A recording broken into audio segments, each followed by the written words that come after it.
En se rendant au temple à Jérusalem, Marie et Joseph accomplissent les prescriptions de la loi divine, de la loi juive, pour la naissance d'un premier-né.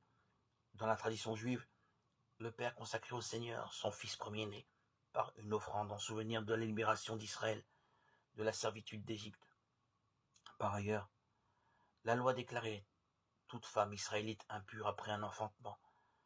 Pour sa purification, la mère devait alors offrir à Dieu, si elle était riche, un jeune agneau et une colombe.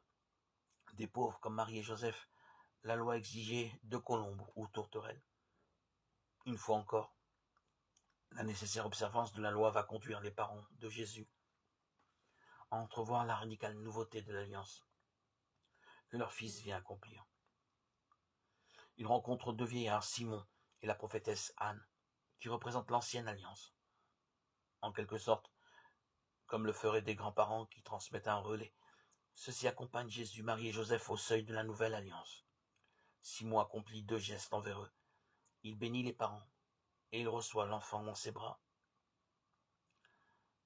Bénédiction et accueil du don de Dieu. Voilà les attitudes que cette fête peut déployer en chacun de nous, afin que comme Simon, nous ne vivions plus dans les temps passés, mais que nous envisagions l'avenir en paix. Maintenant, ô Maître souverain, tu peux laisser ton serviteur s'en aller, en paix selon ta parole. Car mes yeux ont vu le salut que tu préparais à la face des peuples, lumière qui se révèle aux nations, et donne gloire à ton peuple Israël. Cantique de Simon, Luc, chapitre 2.